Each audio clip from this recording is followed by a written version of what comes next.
Welcome to The Explainer. Okay, today we are diving into something absolutely fascinating. We're looking at a deep philosophical diagnosis of a recent political crisis. We're moving past the typical daily news cycle to unpack a totally unique perspective on why societies sometimes just seem to unravel. If you've ever wondered about the hidden gears driving political chaos, you are definitely in the right place. Okay, let's dive into this. Our roadmap for today covers first, election controversy and social anger. Second, crisis from wandering intellectuals. Third, reasons for historical knowledge control. Fourth, a diagnosis beyond ideology. And finally, Korea's future and our role. Section 1, Election Controversy and Social Anger.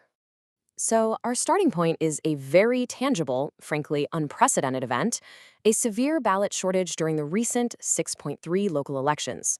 Just imagine showing up to vote and the ballots are literally gone. This massive administrative failure stripped citizens of their voting rights and, understandably, ignited fierce protests. University students were furious, demanding a revote and issuing declarations on the state of the entire nation. Now, you might be wondering, looking past the obvious administrative disaster here, why does a highly educated, modern society fall into this kind of systemic chaos in the first place? How does a fundamental system break down so publicly? Section 2, Crisis from Wandering Intellectuals. Now, what's really interesting about this concept is how it redefines a word we use all the time. When the source says intellectual, we aren't just talking about tweed-wearing university professors. In modern society, an intellectual is literally anyone who has received an education. Because of universal schooling, that encompasses practically the entire modern population. It's an incredible achievement, sure, but as we'll see, it's also kind of a societal planning nightmare. And this brings us to a really dangerous equation for societal breakdown.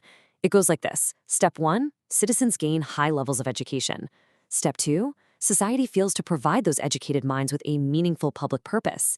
And step 3, because these minds are incredibly active but completely directionless, societal chaos and systemic accidents inevitably occur. When smart people are forced to just focus on day-to-day survival rather than some greater societal duty, friction is pretty much guaranteed. It all boils down to this incredible quote: "When intellectuals are made smart but given nothing to do, they cause accidents." Think about that for a second. The speaker is attributing the current political unrest not just to a few bad actors, but to a massive structural failure to engage educated minds. We've built up all this brainpower, but we haven't given it a job to do. Section 3, Reasons for Historical Knowledge Control. So how did we get here? Well, historically speaking, this is actually not a new phenomenon at all. 5,000 years ago, knowledge was strictly limited to the ruling classes. Why? Because educating people without giving them a role was seen as a massive threat. Fast forward to the Joseon era. Illegitimate sons of nobles got highly educated but were barred from taking office. Result? They sparked rebellions. During the colonial period, disenfranchised intellectuals collaborated to overthrow the state. The pattern is pretty undeniable. Education without a societal role equals a crisis. To put that into perspective, let's compare two eras. Historically, like in the Joseon era, the main strategy was to heavily restrict knowledge to only those who had specific societal duties, the sadabu. But look at modern Korea. We've done the exact opposite. Everyone is highly educated, which is great, but many lack meaningful societal roles, or they're just completely bogged down trying to survive. The historical fix was controlling knowledge. The modern challenge is finding a purpose for it. Section 4, A Diagnosis Beyond Ideology.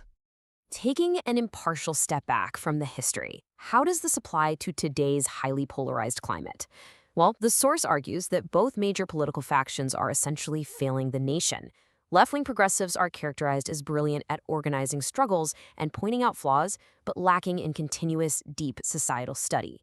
On the flip side, right-wing conservatives are characterized as operating state institutions so clumsily that systemic flaws, like that massive ballot shortage we talked about, are easily exposed.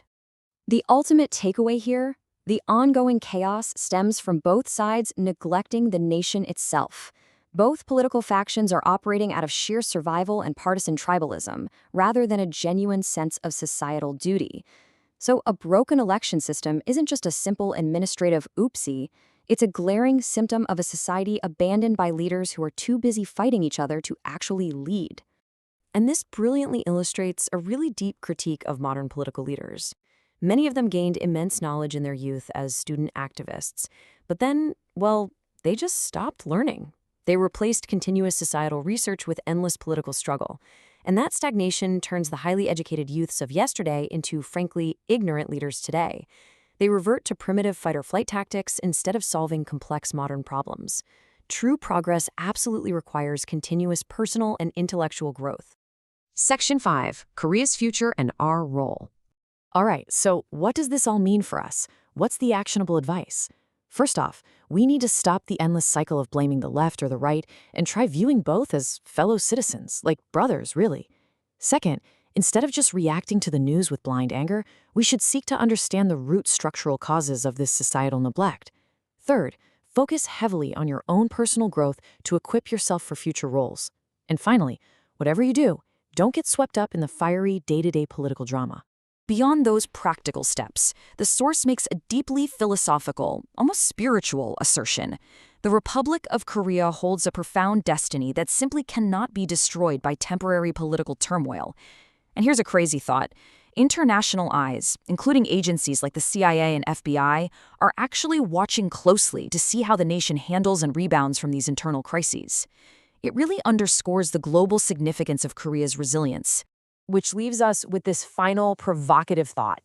We really have to look in the mirror and ask ourselves, are we simply surviving day to day, or are we continually educating ourselves to serve some greater societal purpose?